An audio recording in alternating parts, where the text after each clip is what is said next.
Hi, everyone. I'm really excited to be here and to speak to you about some of the things that have steered my creative career so far and where I think they might be heading next.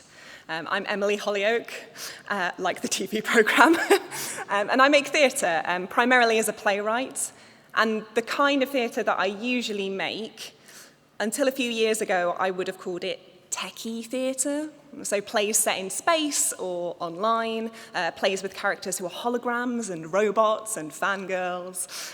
I also tried to make a play where tech would make musical magic and bridge the gap between a story about an AI and a story about the first computer programmer.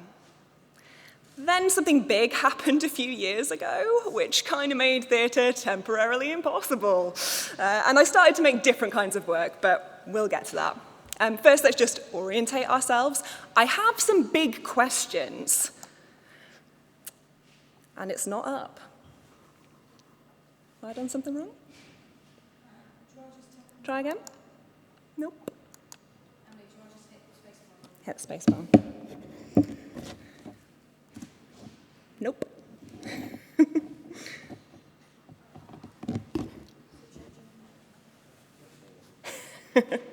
This is suspense, by the way. This is a key technique of theatre, so I'm glad to be able to share that with you. There we go. Hey, some questions. Okay, what is digital theatre?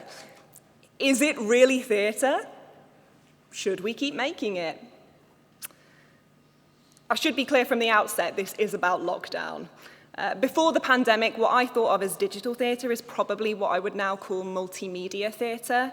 Most theatre is multimedia in some respect because most theatre uses technical intervention, so lighting, sound, projection, etc., to help tell the story. But there's a spectrum. There's a difference between a play with sound effects and a play where the story doesn't make sense without the sound design. There's theatre which uses tech and theatre which relies on tech, and multimedia theatre would be the latter. As an example of what I mean by multimedia theatre, this is a stage direction from Beachy Head by Analog, which was performed in 2010. Projection of the telephone box at Beachy Head appears. As we pan around the telephone box, Amy is moved into position on a platform in front of the screen, holding a sheet in front of her to catch the projection. The image of the telephone box transforms into an aerial view of a pathologist's operating table. We see the pathologist go to remove the sheet from the body, and a member of the company reveals Amy by pulling away the real sheet that she is holding in front of her. So that whole moment on stage doesn't happen without the tech. It relies on the integration of the projection, a phone box that turns into a pathologist table, with the physical prop, the sheet, and the actions of the actors just pulling the sheet away. If the projection fails, we get an actor being revealed behind a sheet, like a really rubbish magic trick. The audience don't get the full story. So let's talk about Ada, which sits close to that end of the spectrum, theatre which relies on tech. On screen now is the cover artwork for the published script. That's an illustration of Ada and the other protagonist of the play, a robot called Ginny. The photo is from the Research and Development Week that we did at Nottingham Playhouse in 2017. That's Jeannie on the left, who's playing Ada Lovelace, and Jim playing Charles Babbage. I'm going to assume that there is some level of familiarity with Ada Lovelace in a room full of techie people, but I'm just going to take you quickly through the bits of her biography which were important to me as someone trying to tell her story. Augusta Ada King, Countess of Lovelace, commonly known as Ada Lovelace, was born in 1815 and died in 1852, aged just 36. Her childhood was steered by her mother's attempts to negate the influence of the arts on her development, to counteract any influence from her father, the poet Lord Byron. Ada had no memories of him. Unusually for the time, her parents had separated when she was just 1 month old. But his mad, bad, and dangerous-to-know legacy concerned her mother deeply. In an attempt to impose discipline over her character, Ada was given an unusually rigorous schooling in mathematics. As she grew up, however, she developed a number of interests across art and science, and a desire to unite the schools of thought. She once referred to this idea as poetical science. When Ada was 17, she met Charles Babbage, who carries that distinctly Victorian rich man title of polymath, a mathematician, an inventor, and the kind of man who held grudges, picked fights really easily, and weirdly had trouble securing funding to build his inventions. When they met, he was trying to start work on the analytical engine, now generally referred to as the first mechanical computer, a machine that would be programmed with a series of punched cards. It was a project that would be absolutely plagued by funding problems, build problems, Babbage problems. And Ada, who also had some flaming rows with Babbage, but also built this incredible collaboration with him, she saw a crucial place for herself in this project. She understood what Babbage was trying to make, and she was better at communicating it than he was. She also understood that the analytical engine just had more scope than fast and complicated calculation. In her words, rewritten slightly by me. The engine might act upon other things besides numbers. A number could be a symbol for anything, absolutely anything.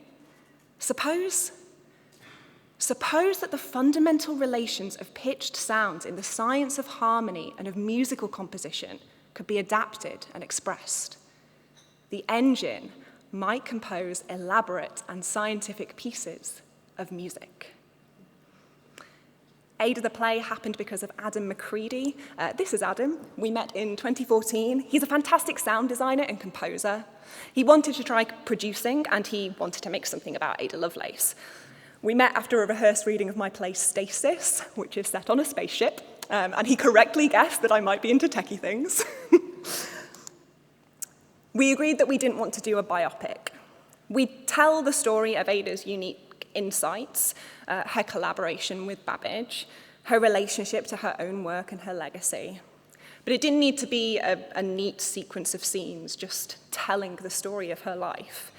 So I mixed it with a story about a robot, Ginny.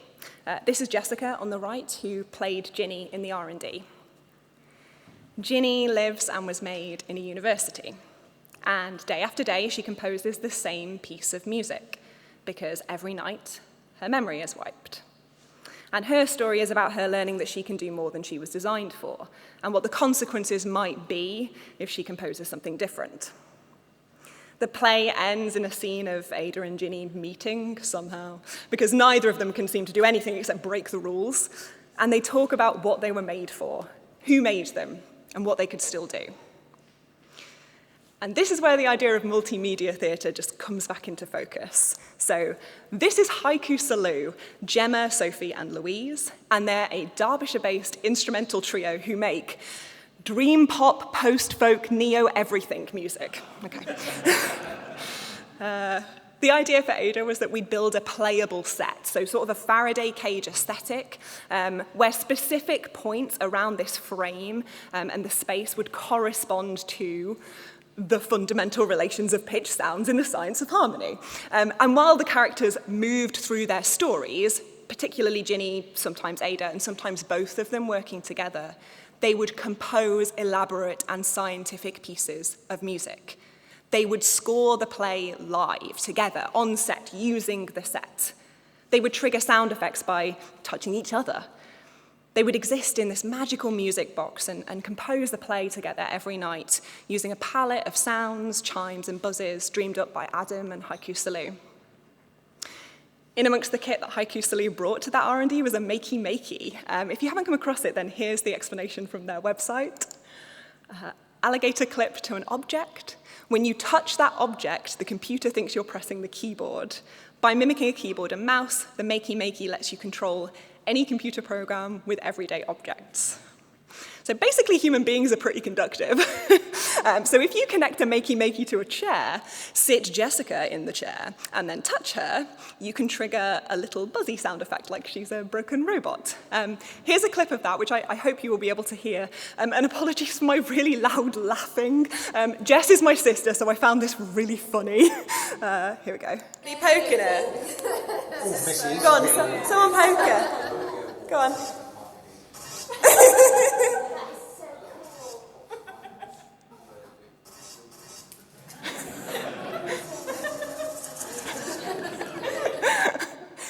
theatre.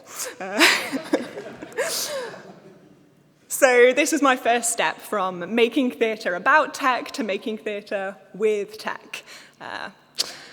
Not my most successful step. Ada the Script is my only published work, which is a weird story that we will not get into. But it's also unproduced. We never got past research and development. It's never been in front of an audience. I wish there was like a dramatic or even satisfying reason to explain why. But it was just a combination of not getting funding and not getting firm commitments from people who could get us funding, etc. You know, like a really common doom spiral just for all theatre. Just like Babbage, we couldn't convince the right people that this needed to be made. Ada and Babbage spent months collaborating on her notes about the analytical engine, the notes that contain Ada's tabulation of the Bernoulli numbers, which people will now argue was the first computer program. And they also contain this wealth of theory and imagination about the analytical engine, this thing of possibility and potential that they couldn't find the money to actually make. Ada's signature work was crafted around a thing which never happened.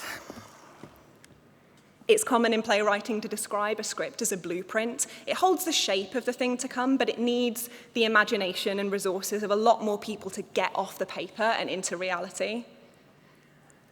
And with some years' distance, it strikes me as sort of complete in its own way that I think I did some of my best work crafting the words to describe a thing that was never made.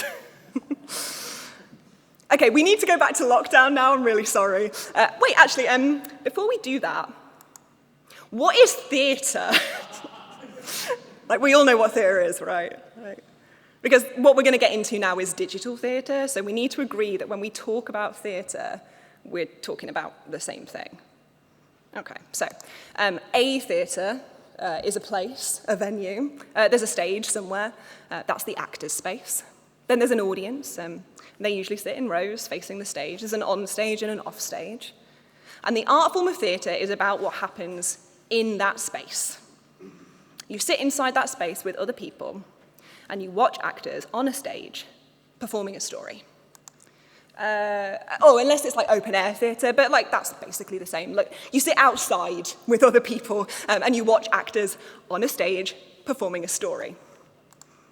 Oh, unless it's site-specific theatre. Okay, but like that's fine. So there isn't a stage, it's more about the location. So maybe like a stately home or a warehouse or a historical site, site-specific. The story is about that site.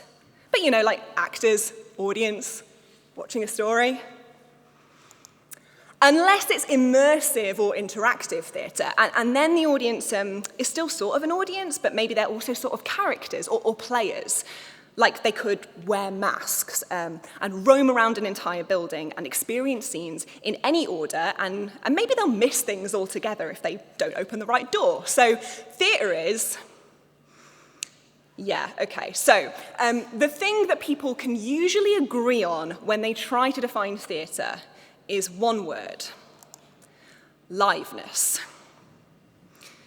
You can do theatre in any space.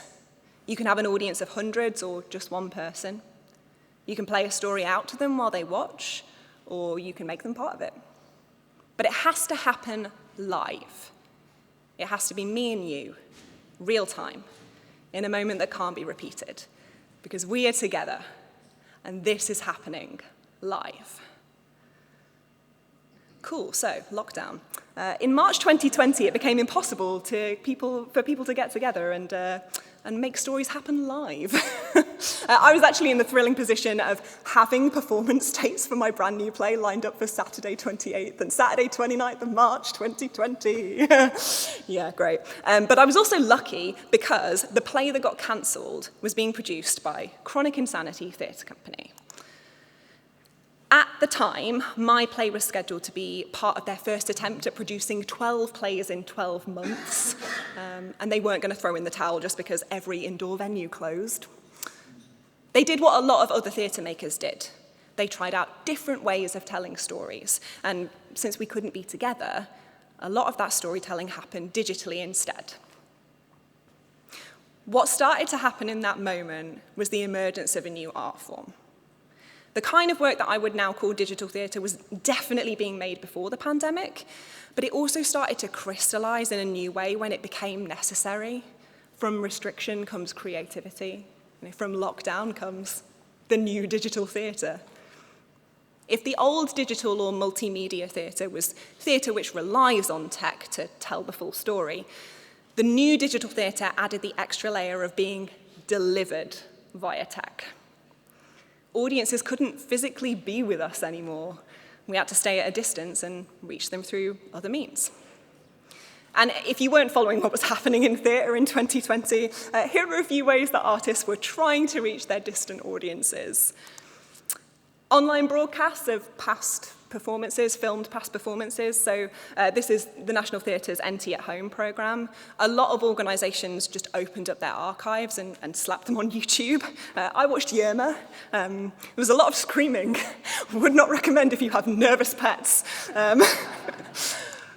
Audio plays. Some of these came with like a real-world instruction about where you should listen and what you should be doing. This is The Idea is to Keep You Inside by Kezia Cannon. And you might just be able to see at the bottom there, well, probably not. It says, go outside and start walking. Once you have arrived outside, press play. Zoom plays, yeah. Okay, so these range from getting a group of actors together to perform Shakespeare from their separate bedrooms to my favorite that I saw, Some Other Mirror by Laurie Owen. This went out live on Zoom with an audience in the Zoom room with him. Laurie used OBS, Open Broadcaster software, to perform live with pre-recorded videos of himself, telling a story about his evolving understanding of himself, sort of literally reflecting on his own journey. I think this is such a gorgeous example of what digital theatre can be as an art form. This idea that the technical structures of Zoom windows and the capabilities of OBS become a metaphor for a person being able to look at and reflect upon himself. That's not everything. There was so much, so many types of digital storytelling and many theatre makers trying out techniques they'd never had to think about before. We had email as a way to tell a story durationally over days and weeks, live theatre adapted to text-based games built in Twine, work performed by AI actors, terrifying murder mysteries that played out over WhatsApp, and obviously live streams, once it was possible to get people in the same space again. Was all of this digital theatre? Was all of this theatre? Was all of this live? Okay, so hang on, what do we mean by live? What is liveness? Like, have you ever sat in a theatre and just thought, this is awful, this is dull, this is, like, the time is crawling by. I am so uncomfortable in my tiny, stupid seat. There's a bunch of actors up there and they're really trying, but I'm just not with it. This is lifeless. This is dead. There's a theatre critic called Lynn Gardner who was interviewed about her thoughts on digital theatre in the midst of lockdown, and she had this to say about liveness. I would be careful about liveness because I think theatre has been very hung up on liveness. It can be a bit of a red herring. It's more about the fact that my presence matters.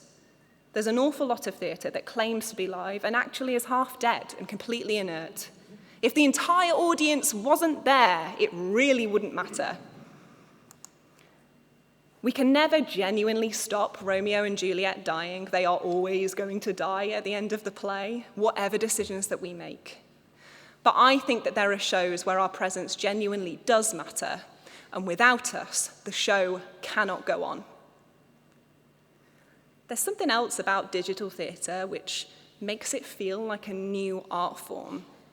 It's relying on a new form of liveness too, one which might not mean chronologically live or physically live, one which cares more about whether you matter.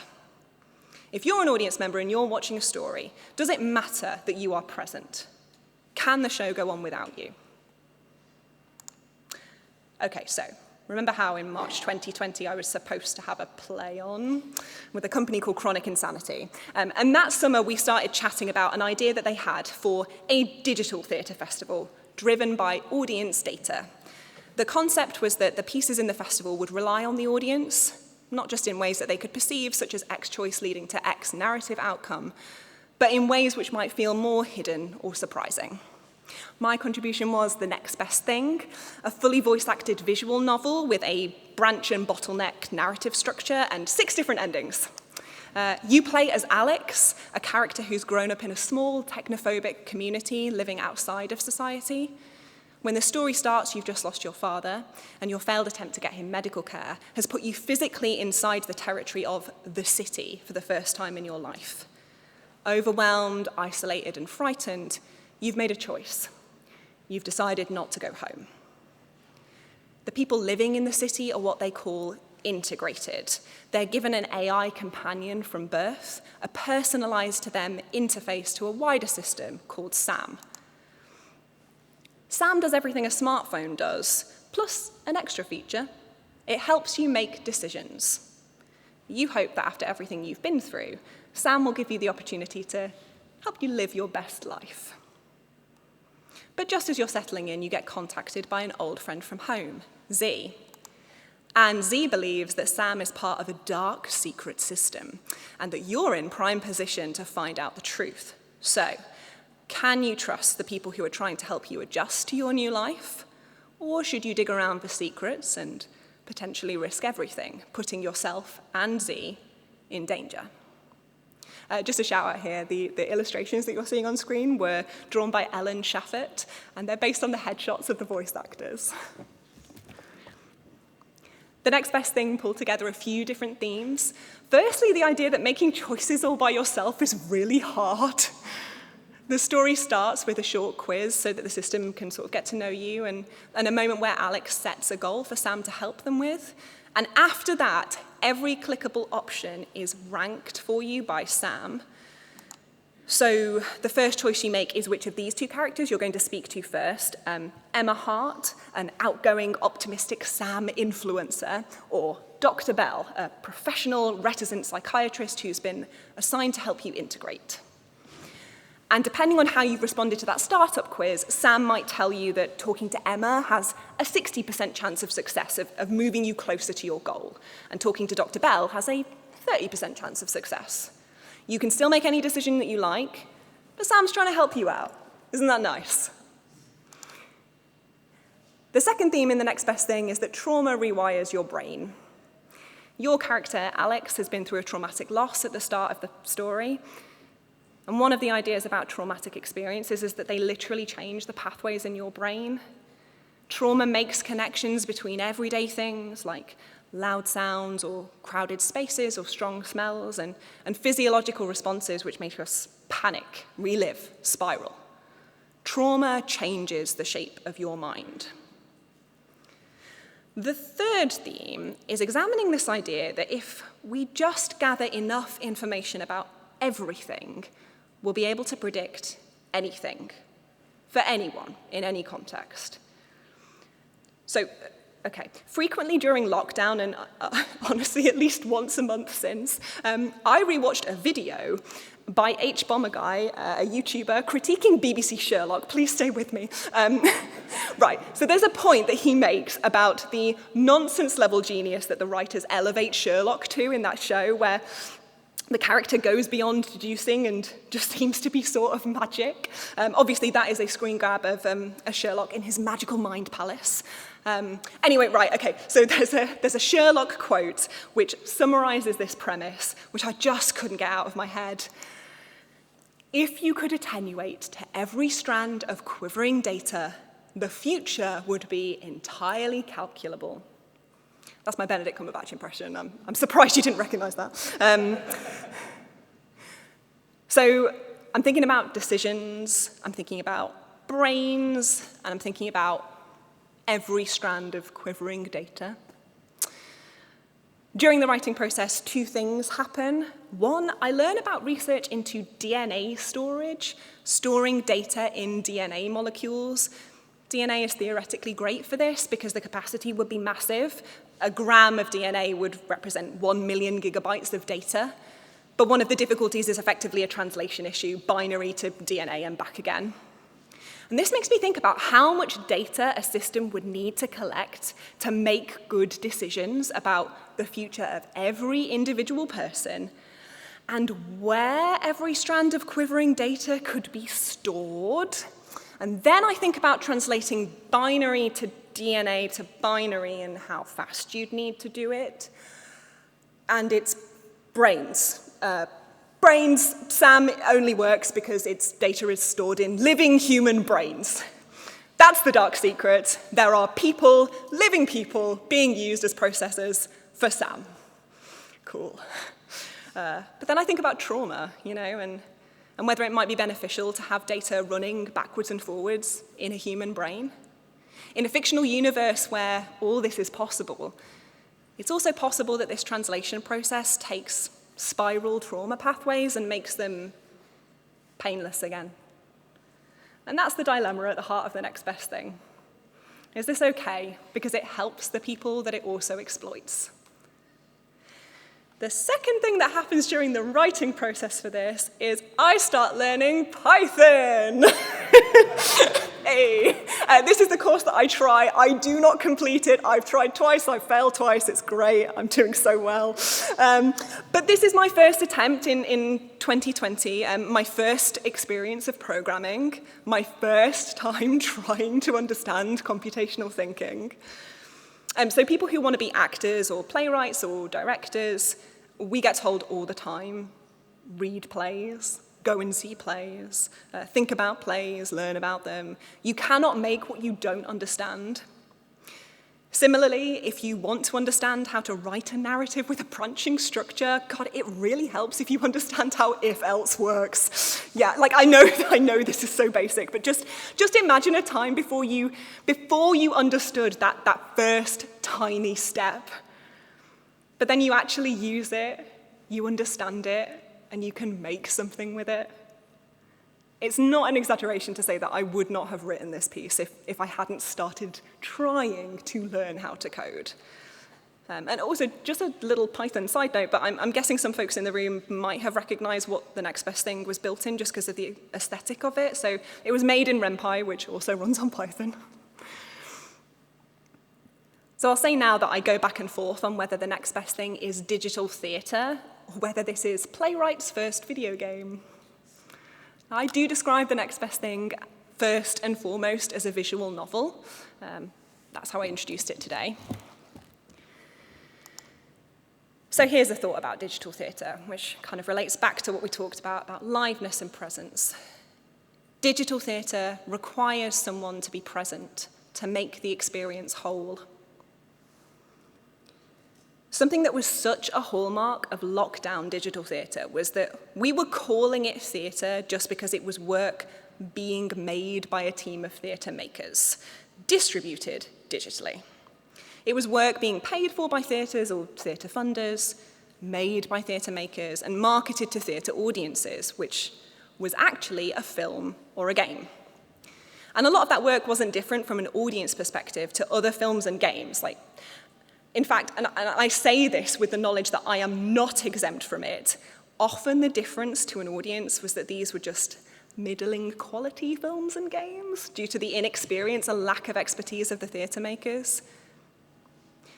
Do some films need someone to be present to make the experience whole?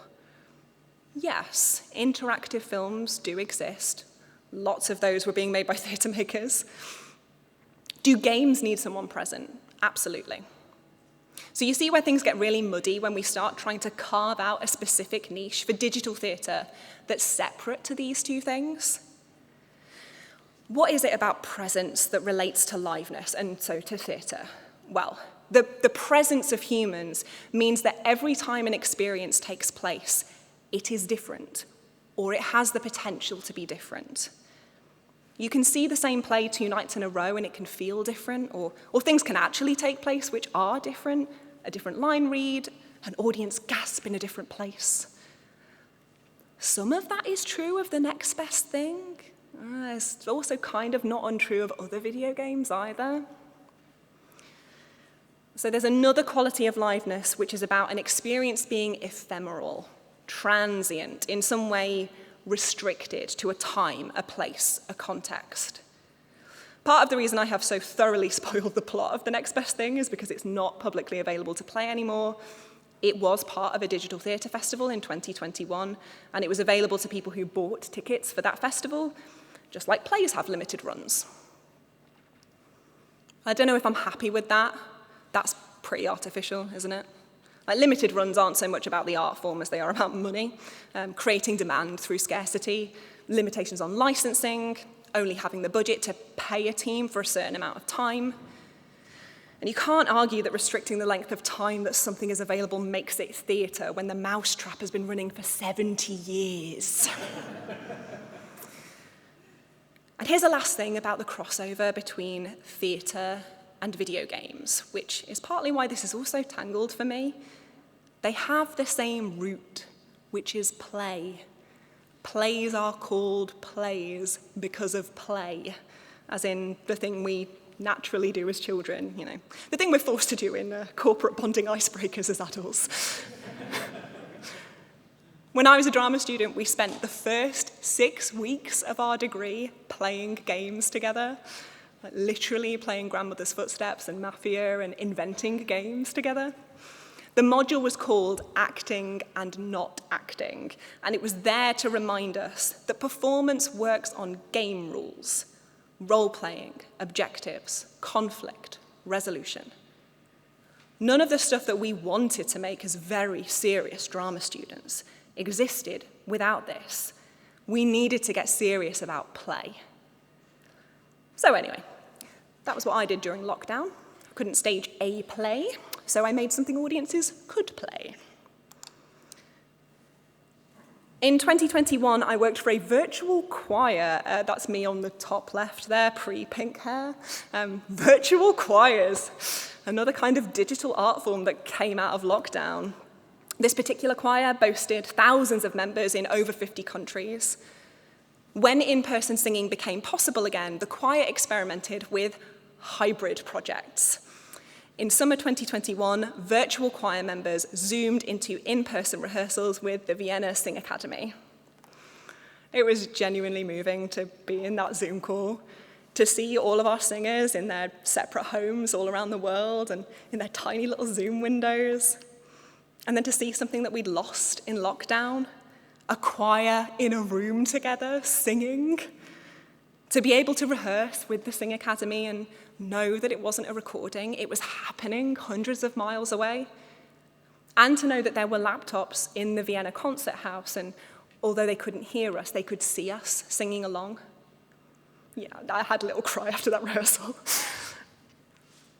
In June 2022, I got incredibly lucky. I'd been commissioned again by Chronic Insanity, this time to be one of the writers for their inaugural digital literary department. In the same month, I also got funding from 2 other schemes, the Peggy Ramsey Foundation, which specifically buys time for playwrights to write, and Developing Your Creative Practice, an Arts Council fund which buys time for artists to develop their practice, take risks, try new things. This is the first and only time in my career so far that I've been able to be just a theatre maker. The arts is fine. I'd unexpectedly bought a year to concentrate on digital theatre, researching it, talking to other people about it, trying to make it myself. Luckily, I had a project in mind. The feeling of that hybrid rehearsal really stuck with me. And one of the things that moved me so much was that the Vienna Sing Academy felt the presence of those hundreds of virtual singers, and just how emotionally connected that Zoom room felt to the rehearsal room. That's another quality of liveness, this feeling of a mass energy exchange, the thrill of connection between everyone involved. So the Vienna Sing Academy, the virtual choir, the actors, the audiences. It's not one thread, performer to audience and back again. It's a net which catches everyone. So when Chronic offered me a commission and I had all of this time and resource to really go big, I told them I'd write a hybrid play. Back before any of this, in September 2019, I'd started, sort of finished, but ultimately abandoned, a first draft of a play called Becca. It was loosely inspired by Daphne du Maurier's Rebecca, in that it focused on a couple who were deeply haunted by an ex-partner. Except my Becca wasn't dead, haunting them from beyond the grave. She was a YouTuber and a live streamer, becoming impossible to ignore because of her growing online presence. Here are some of my notes from 2019. I think about this idea of watching being watched, long unbroken streams, mundane streams of real life, webcams in people's bedrooms, an unreal space, some deliberate fiction. I wanted to recapture the feeling that we'd hoped for in the sort of playable Ada Faraday cage, this sense of a space being made by the characters, which felt close to real but not quite. I'm interested in the idea of someone being present in a stage space without the other characters being able to see them. This was how I thought it might work originally, that Becca would always be there and the audience would be able to see her, but the other characters, Laurie and Jacob, wouldn't. A ghost, but not a ghost. Present in their relationship in a way that was deeply real, but that they couldn't physically interact with. In that same way that looking at your ex's profile on Instagram is just like, it doesn't impact physical space, but it's very emotionally real. And lastly, after I'd finished a rough first draft, I think Becca could be a good play if I worked on it, but I don't know whether I want to do the work. I don't think it's quite the right approach to the story, and maybe it's not the right time for me to be telling it. The right time happened in July 2023, so not that long ago, when a team of 6 put on 2 simultaneous plays, one happening on stage, one going out online, with 2 separate audiences. In the onstage photo, that's Laura Turner playing Laurie and Ben Gilbert playing Jacob, and those 2 screenshots are from the online version, which is basically a monologue performed by Lily Bales as Becca. The timelines of each play roughly match up with the characters sharing common milestones. Jacob and Becca start during a rough patch in their relationship, then reconcile, then definitively split up. And they each tell the story of that breakup in different ways, like omitting and including certain details. Jacob and Laurie fall in love and move in together, while Becca's online presence steadily grows. There's a roughly a year time skip in the middle, just for both sides. Then Becca gets accepted onto a new experimental 24/7 live streaming platform at the same time as Jacob is rejected. Then later, when a collaboration with Becca finally gets him an offer from the platform, Becca celebrates Jacob's success while Laurie has to actually deal with the reality of having a camera always present in their home. When Laurie sets up a fake account to watch Becca, Becca interacts with Max as if he's just another fan, another pseudo-friend, until she realizes that not everyone who watches her can be trusted. And those 2 players and 2 audiences crash together in a final scene where Becca leaves her online world, breaks down Jacob and Laurie's front door, and invades the stage, live streaming all of it. The play explores how easy it is to dehumanize someone you only ever interact with online. The villain of your story is the hero of their own. And the hybrid form tries to replicate that for the audience. If you only ever see the on-stage version, maybe you don't conceive of Becca as a real person either. And if you only ever watch Becca's perspective online, you see some scenes with Jacob, but nothing of Laurie until the end. And you don't really know either of them beyond how they're impacting Becca. And there's some fun tech dystopia stuff in there with the live streaming platform introduces AI chatbots. And all 3 characters start to realize how much of themselves is now owned by a corporation which does not care about them, which is putting them under increasing pressure and which they rely on financially. The villain of your story is the hero of their own, but the real villain always is capitalism. Thank you.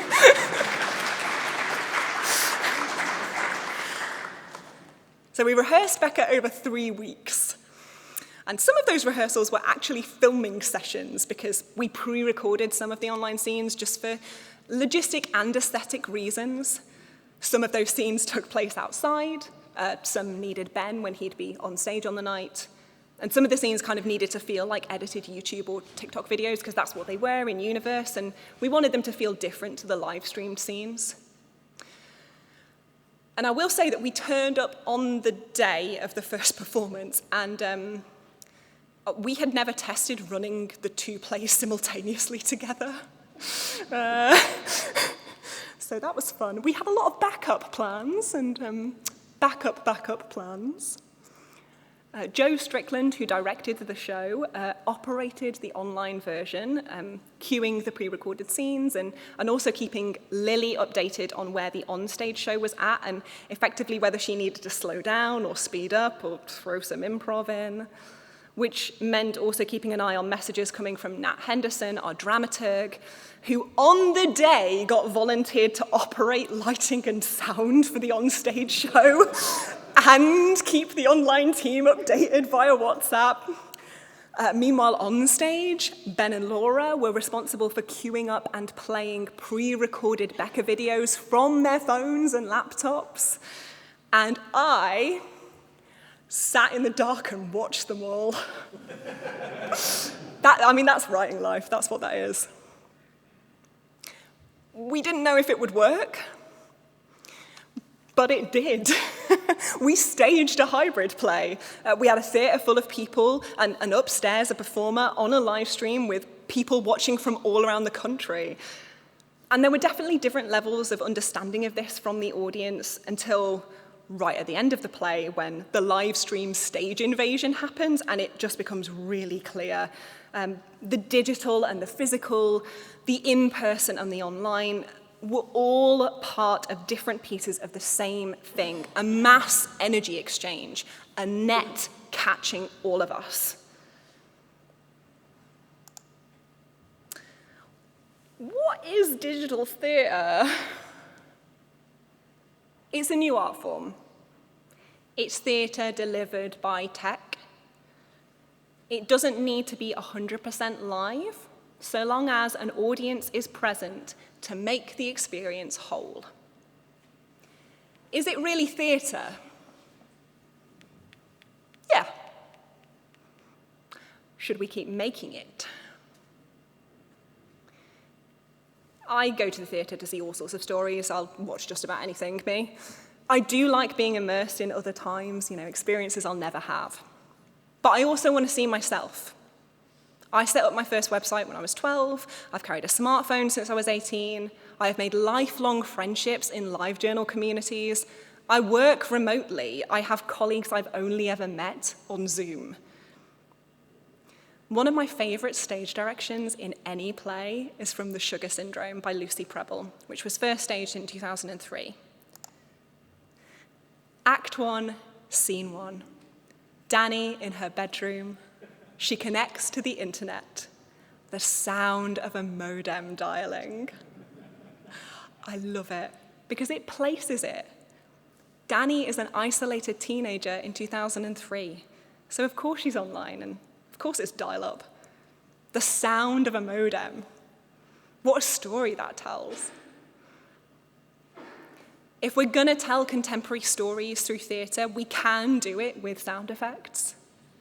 And we can also do it with all of the digital tools that are already part of those stories. That 2019 draft of Becca didn't work when it was just a stage play about live streaming. It worked when live streaming was part of the form and the structure. That's the opportunity of digital theatre. There's another opportunity. You might have noticed that during this talk, I've been quite specific about how I've talked about the pandemic. I've talked about pre, mid, and post-lockdown, not post-COVID. And that's because there are people in my life, theatre makers and theatre goers, who are still impacted by COVID. Theatre has long had an accessibility problem. There might be all sorts of reasons why people don't go. It's expensive to make and to watch. The buildings and performances can be hostile to you if you're fat or disabled or neurodivergent. Different performances have different unwritten rules of conduct which exclude people who don't magically know them. So much theatre happens in London that's never available anywhere else. And for some, it is still an incredible risk to sit in cramped seatings in a badly ventilated auditorium and watch a story with hundreds of other people. But you're techie people. You know that we don't just use the new tool because it's it can do things cheaper or for a wider benefit or with less risk to human beings. We do it because it's cool and fun. Right? And I have had the most fun of my career making digital theatre. So I demand more of it. I'm going to keep making it, and I hope you'll look out for it too. Why should we settle for just one or the other, theatre or tech, science or the arts? We don't need to. We never did. We can have both. Give me poetical science. Thank you.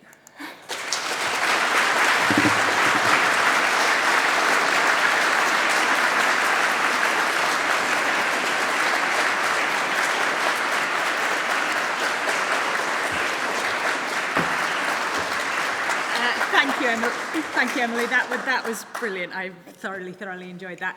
We do have 5 minutes for questions, so if anybody has a question they would like to ask Emily, I will come and see if I can work it.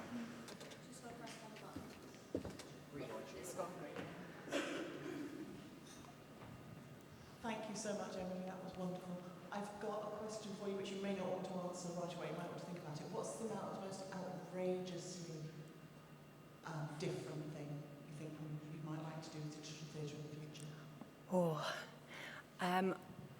As everyone is, I'm thinking quite a lot about AI. I'm always thinking about AI, it's just one of my things. I would really like to think about AI on stage and sort of how you could represent an AI actor on stage, so I'd really love to do that. I think that might be next for me. But you didn't hear that, that's a secret, that's fine. So you mentioned at the start a play that uses a projector as sort of the start of digital theatre. But theatre has a long tradition from Tempest. Do you think there's a dividing line between theatre and sort of digital theatre, and where would you put it, or do you think it's all just a new name for an old thing? I mean, yeah, there is a certain aspect of it being a new name for an old thing. I think there is a bit of a line between, sort of using those technical innovations on stage and what is possible now with digital tools, with live streaming tools, with things like OBS. I think it feels very different for an audience to experience. So I think we are moving towards something new. And I think as well it's quite helpful to think of it as something new because it can't be exactly the same experience as live theatre. So it is quite helpful to sort of shift it slightly into a separate box. Yeah. It's helpful for me anyway.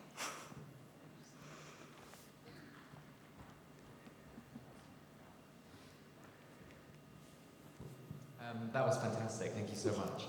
What advice would you give to theatre makers who make more traditional theatre, who want to try making digital theatre but are nervous about the added risk of tech going wrong, and especially when things are live? And, what advice would you give? Yeah. Well, I would advise you to find good collaborators. I think anything is possible if you have the right people on your team. Working with Chronic has been a really good example of that because they are theatre makers, but they do also have this sort of techie background, and it makes it a lot easier to always with theatres you are putting a lot of trust in your collaborators and your team and the director and the actors who have to carry it. So the same goes for tech. And I do also understand that artists generally can be a little bit literally technophobic and frightened of tech. So also I guess a call to action for you guys in the room is to think about whether there are creative outputs for the work you want to make and see if you can find theatre makers, other creatives writers, artists to collaborate with and sort of do your work in a different ways, because we're here and we would love to be really handheld and sort of shown that it's okay. So yeah. Great, thank you. Probably got time for one more question. If anyone else has a question wants to ask? No? Okay. Thank you. Emily, I thoroughly enjoyed that. Thank you for answering all my questions. I'm sure there'll be plenty of people who do want to speak to you over the course Yeah, that's of the day. fine. I think you're here for the rest of the day. I am, yeah. Yep. Yes, so